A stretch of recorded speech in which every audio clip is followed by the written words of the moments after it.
Bom dia, meus amados irmãos. É bom estarmos reunidos para mais um culto de louvor a Deus.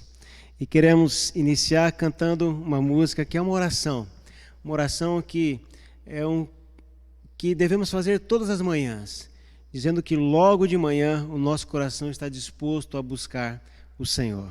Vamos louvar ao Senhor dizendo logo de manhã.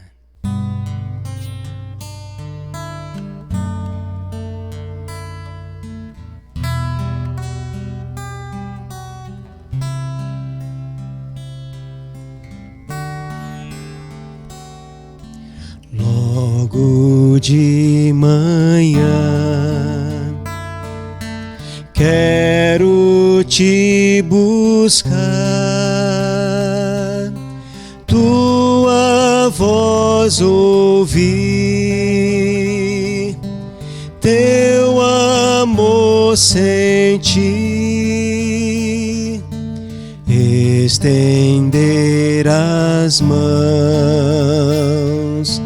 para te louvar, derrama meu coração sobre teu altar, pois tu sabes bem tudo quanto há em mim. Vou te seguir e te amar até o fim.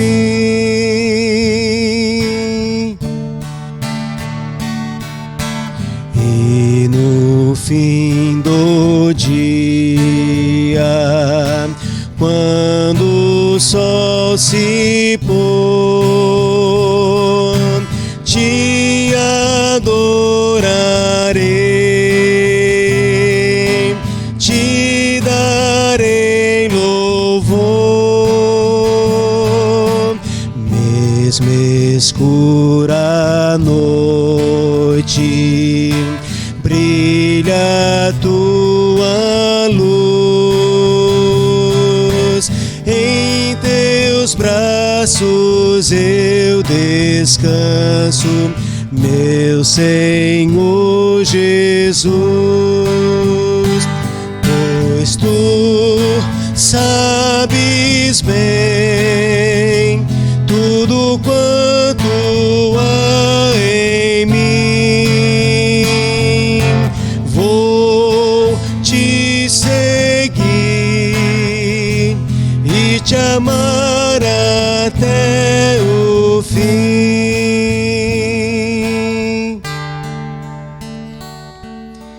E no fim do dia, quando o sol se pôr, te adorarei, te darei louvor, mesmo escura a noite, brilha a tua luz, em teus braços eu descanso, meu Senhor Jesus.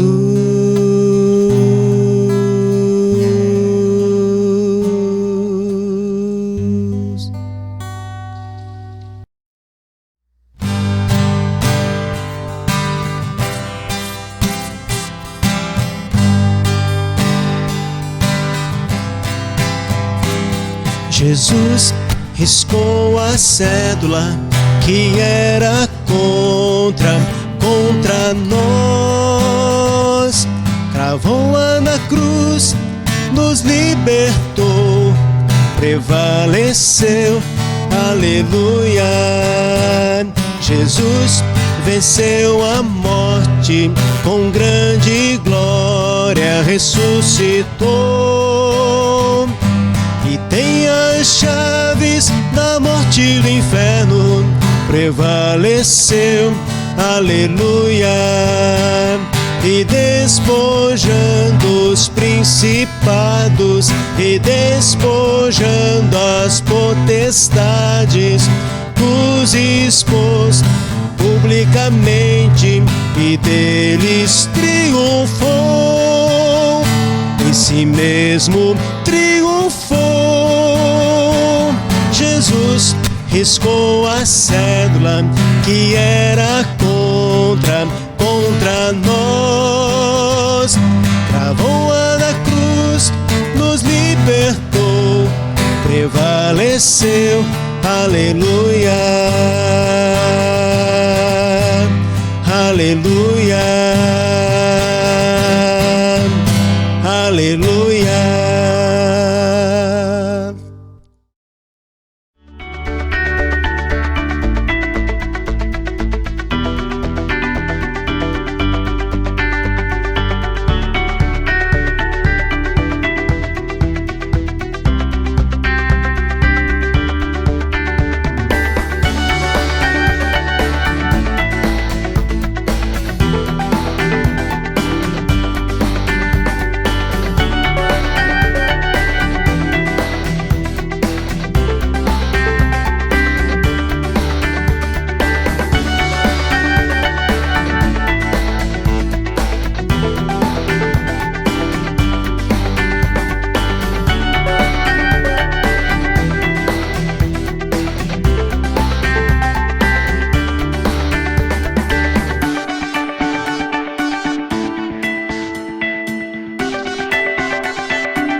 Oi crianças, tudo bem? Hoje eu vim contar para vocês uma história da Bíblia. Lá na Bíblia a gente escuta várias histórias sobre Jesus. Jesus é o Filho de Deus e ele morou aqui na Terra. Quando ele estava aqui, ele fez várias coisas que quando a gente lê a Bíblia, a gente fica muito admirado. Nessa história, vocês também vão ficar admirados. Lá em Jericó, tinha um homem que ficava sentado e ele não conseguia ver. O nome dele era Bartimeu.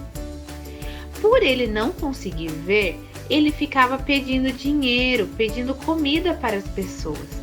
E aquelas pessoas que eram boas davam isso para ele. Só que ele não conseguia trabalhar porque ele era cego. Um dia, na estrada onde ele estava, ele começou a ouvir um barulho de muitas pessoas passando. E era algo diferente que estava acontecendo. Logo, ele ouviu que era Jesus que estava passando por aquela cidade. E aí ele começou a lembrar que muitas pessoas contavam de Jesus, falavam que Jesus tinha feito muitas coisas para pessoas, tinha ajudado, tinha curado pessoas. Então, ele começou a pensar que Jesus podia solucionar o problema dele. Ele não podia ver. Então Bartimeu começou a gritar: Jesus, Jesus, tem pena de mim! E começou a gritar muito alto. As pessoas até pediam para ele ficar quieto e faziam shh. Mas vocês não acreditam. Ele gritava muito para que Jesus conseguisse ouvir. Jesus ouviu e parou e falou para chamar Bartimeu. As pessoas chamaram e disseram para Bartimeu: coragem! E aí Bartimeu se levantou, tirou a sua capa e foi até Jesus. Mas você sabe o que Bartimeu queria de Jesus? Será que ele queria roupas? Ele queria dinheiro? O que vocês acham que Bartimeu queria? Se você pensou que Bartimeu queria ver, você acertou. E ele pediu para Jesus bem assim: Mestre, eu quero ver de novo. E aí, Jesus respondeu para ele: Vá embora, que você está curado. a sua fé te salvou. Na mesma hora, Bartimeu conseguiu ver tudo, conseguiu ver as cores, conseguiu ver as pessoas e ele foi curado, porque ele teve fé em Jesus. Quando ele ouviu aquelas histórias sobre Jesus, ele acreditou e teve fé que Jesus poderia salvá-lo, poderia curá-lo daquela doença. Na nossa vida também, nós temos que pensar que Jesus é o nosso melhor amigo. E lá na Bíblia a gente escuta tantas histórias sobre Jesus, por que não acreditar nele? Jesus, ele morreu por nós na cruz e hoje ele está lá no céu. E quando a gente pede para que Jesus venha morar no nosso coração, Jesus ele fica do nosso ladinho e a gente tem que ter fé que ele está com a gente. Quando nós começamos a ter fé em Jesus, tudo vai muito bem. Então, eu quero que você ore hoje, peça para que Jesus esteja do seu ladinho, mas você tem que ter fé e crer que Jesus está em todo momento com você. Assim como Jesus curou aquele cego porque ele teve fé, ele também pode nos ajudar se tivermos fé. Então, depende da gente, nós precisamos ter fé. Um beijo e até o nosso próximo encontro.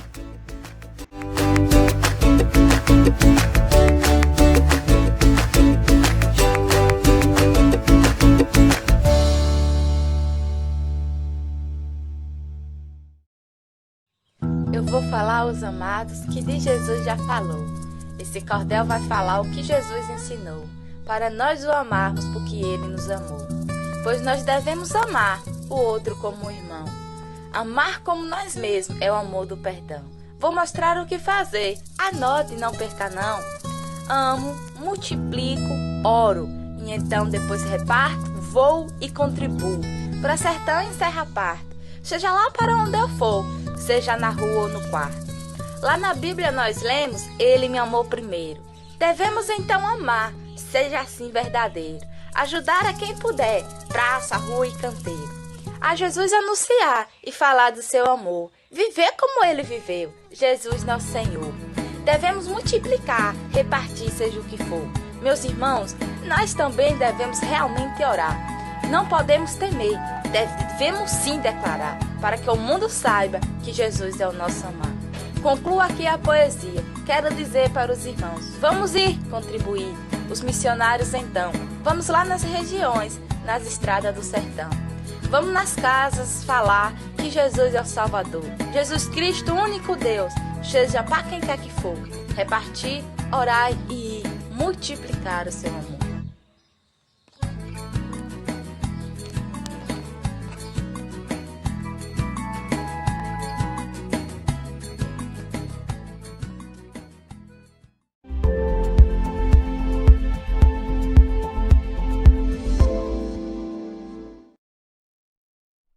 Graça e paz, amados irmãos, como é bom mais uma vez podermos chegar à sua casa, chegar até você através desse veículo da internet. Como é bom podermos juntos cultuar ao nosso Deus, adorar ao nosso Deus e também meditar na sua palavra. Eu quero chamar a sua atenção mais uma vez para o livro de Abacuque, agora no capítulo 2, e nós vamos ler os versos de 2 a 4. Vamos aprender um pouquinho mais da palavra de Deus nesse rico livro do profeta Abacuque.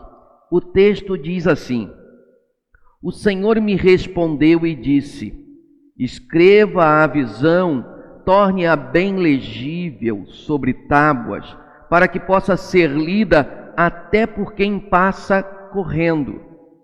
Porque a visão ainda está para se cumprir no tempo determinado. Ela se apressa para o fim e não falhará. Mesmo que pareça demorar, espere, porque certamente virá, não tardará. Eis que a alma está orgulhosa, a sua alma não é reta nele, mas o justo viverá pela fé. Nós estamos diante de um dos momentos mais elevados da revelação bíblica.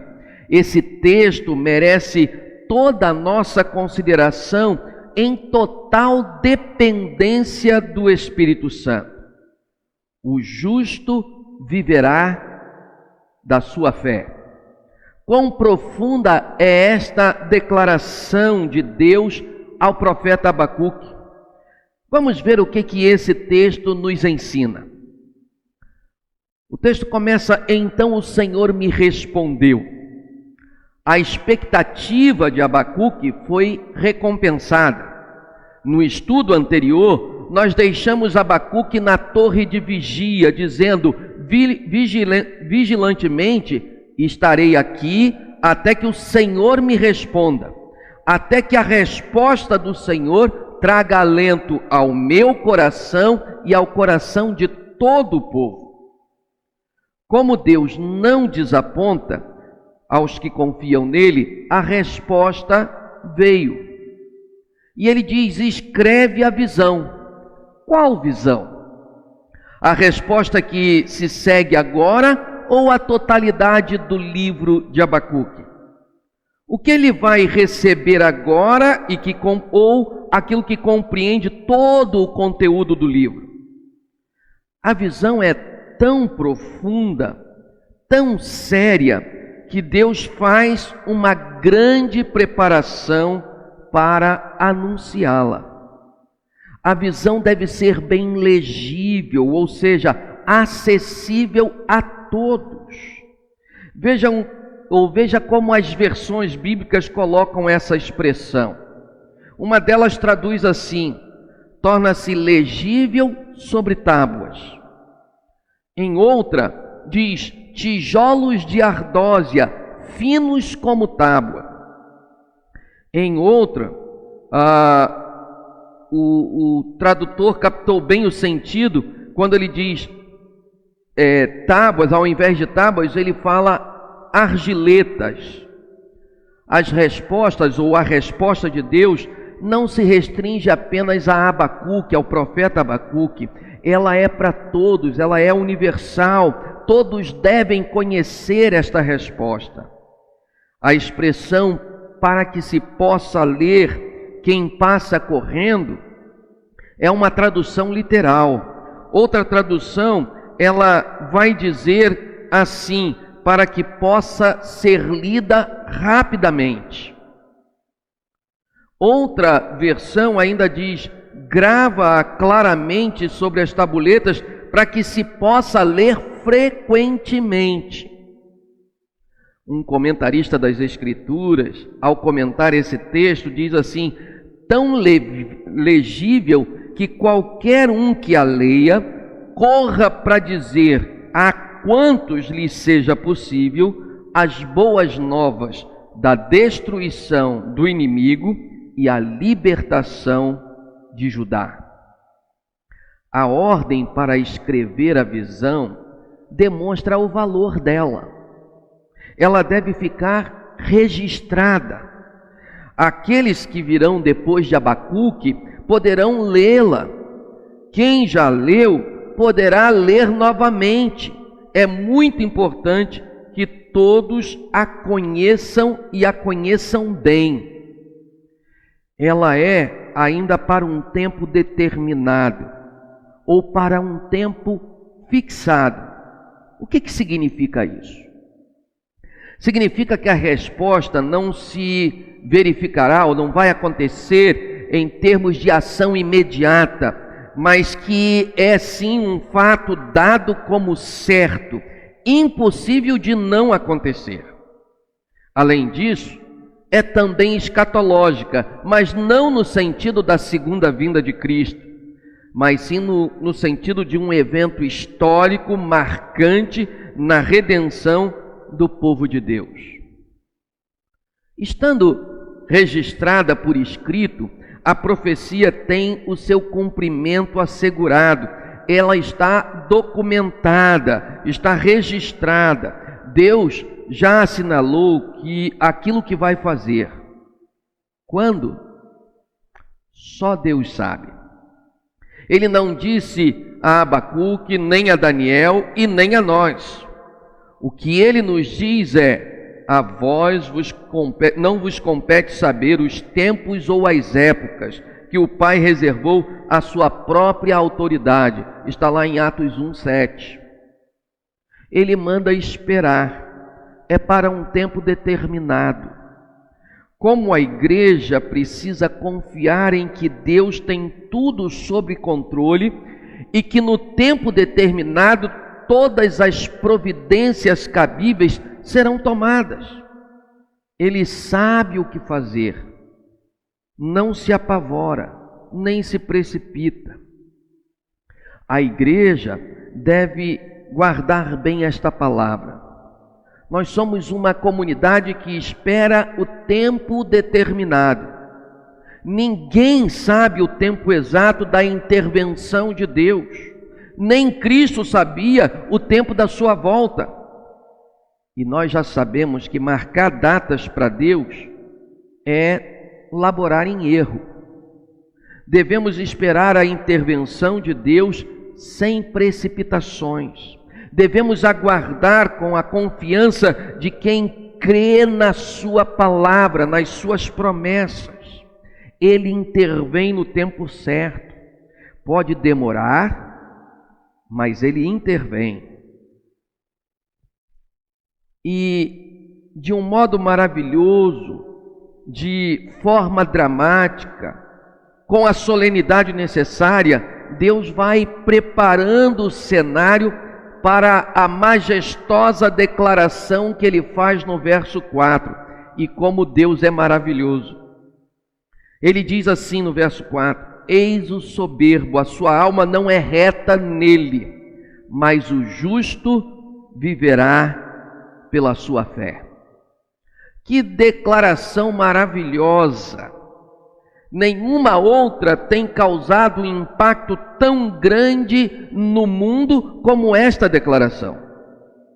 A parte final é citada por Paulo em suas cartas. É citada também pelo escritor de Hebreus.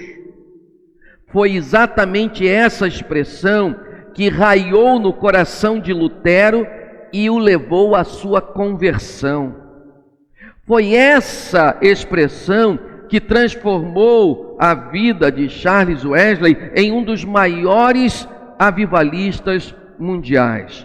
O justo viverá pela sua fé, ou o justo pela sua fé viverá.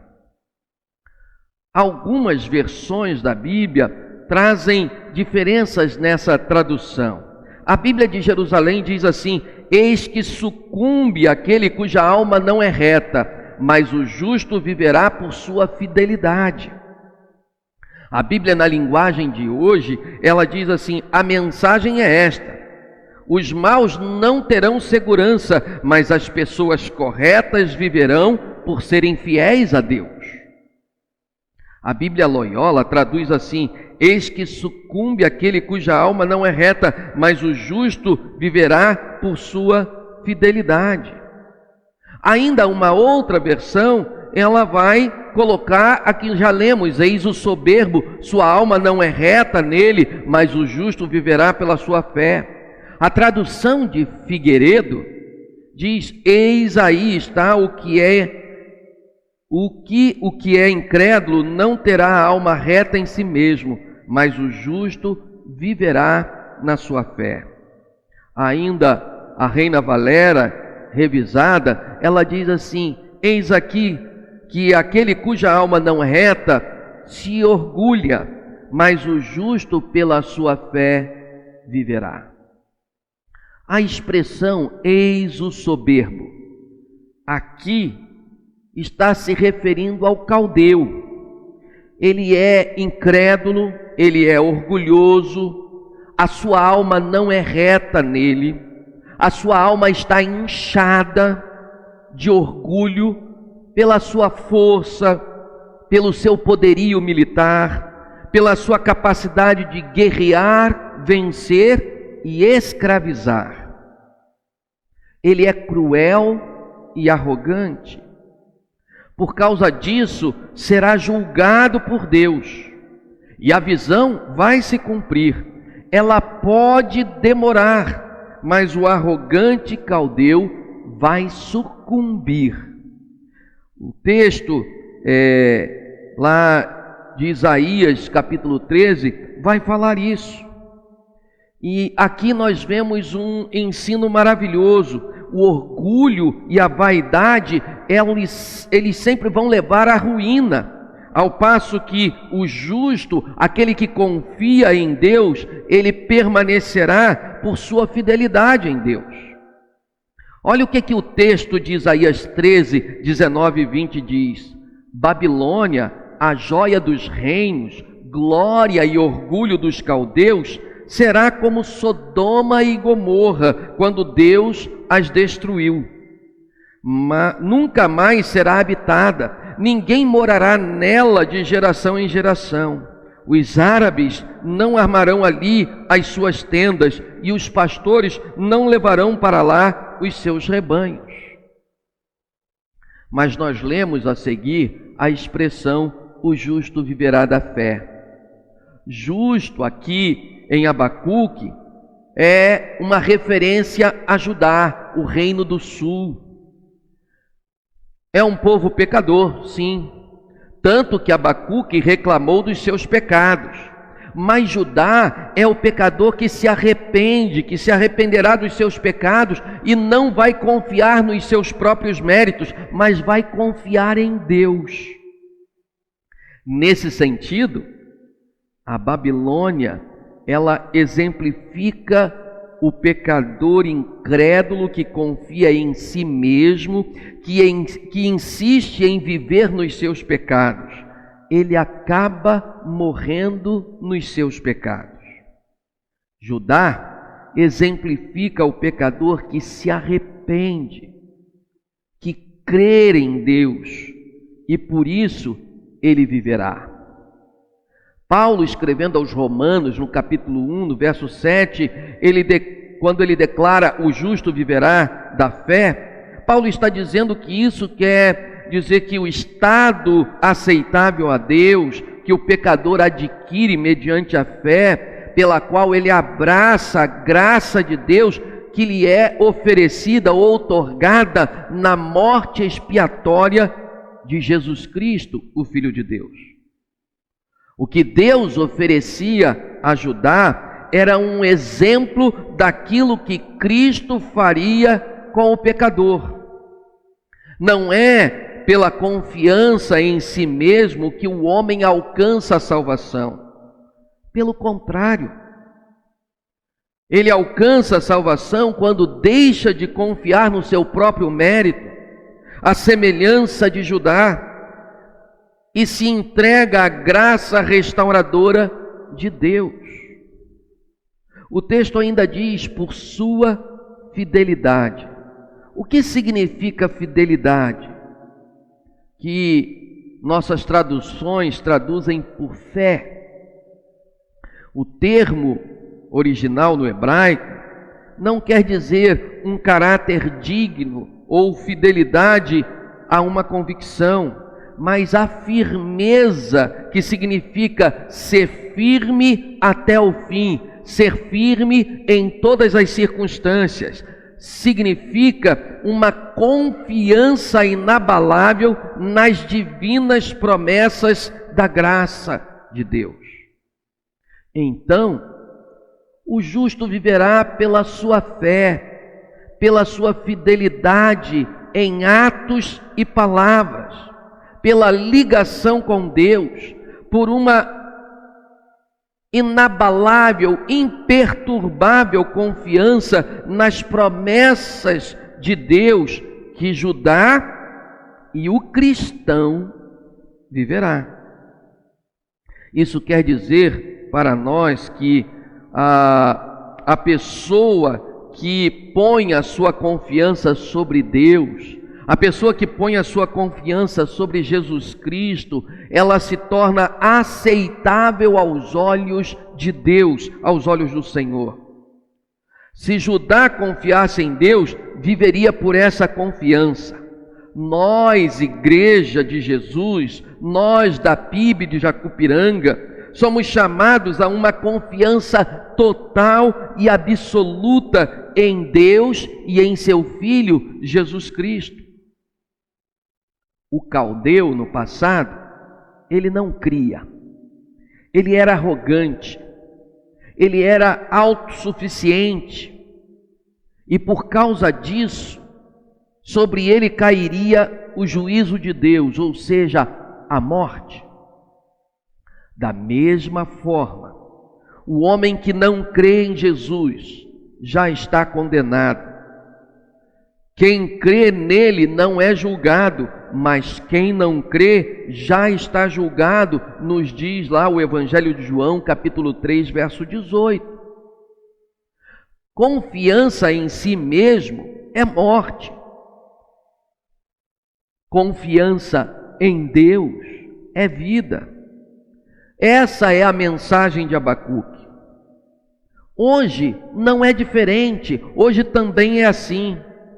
Quem abandona toda e qualquer confiança em si mesmo ou nas coisas e lança a sua confiança sobre Jesus Cristo, esse terá vida. Muitos em nossos dias, até mesmo dentro das nossas igrejas, com muita facilidade se afastam desse binômio graça-fé. Infelizmente não é comum ou não é incomum ouvirmos crentes exaltando o seu próprio mérito, o seu próprio esforço pessoal e humano para uma santidade conforme seus padrões totalmente subjetivos. Vemos também crentes que se orgulham de serem bons, de não terem vícios, de serem melhores do que os do mundo. A esses a palavra eis o soberbo demonstra que são como os caldeus, confiando na sua própria capacidade.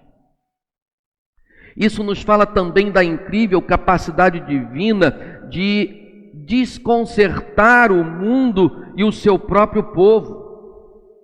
A grande e poderosa Babilônia esmagaria a pequena Judá, mas Judá permaneceria para sempre e Babilônia seria riscada do mapa.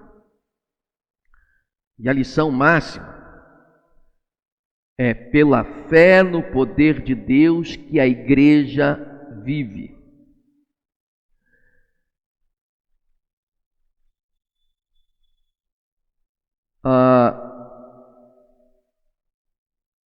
Infelizmente, em algumas ocasiões, tem se trocado o poder de Deus e a fé em Jesus Cristo pela eficiência duvidosa de uma máquina administrativa moderna, uma máquina mercadológica que a igreja adquiriu do mundo, diz o pastor Isaltino. Segundo ele, sistemas complexos são elaborados como substitutos da fé no poder de Deus. São os guisados de Jacó, trocados, pelos quais a igreja troca a bênção da primogenitura. Cursos, planos, palestras sobre como dobrar o número de membros da igreja em um ano, como triplicar a receita da igreja, ou ainda como organizar tantas igrejas em tantos anos, podem ter até lá suas validades, os seus valores, mas o valor maior para a igreja está aqui: fé.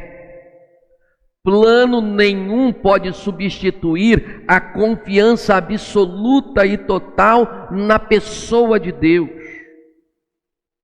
É mais Deus e menos o homem. Nós poderíamos parafrasear Zacarias 4:6 assim: nem por planos humanos, nem por técnicas de vendas, nem por utilização de métodos mercadológicos, mas pelo Espírito de Deus.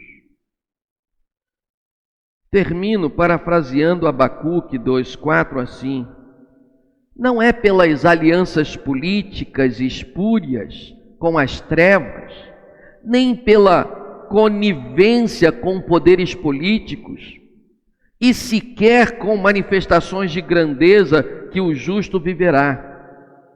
Mas o justo, pela sua fé, viverá.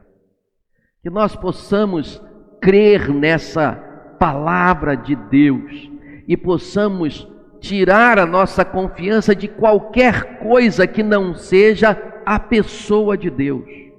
Que a nossa fé, a minha e a sua, que nós como igreja aqui em Jacupiranga possamos crer nesta promessa e viver no dia a dia esta promessa. Que possamos usar os nossos recursos, pois eles são dados por Deus, mas nunca substituindo pela fé na ação, no poder da pessoa de Deus. Sempre, sempre sabendo que o justo viverá pela fé. Que Deus possa abençoar a sua vida. Que maravilhosa resposta Deus trouxe a Abacuque e a nós hoje. Que a gente possa assim exercer a nossa fé e vivermos por esta fé no Deus Todo-Poderoso. Deus te abençoe. Amém.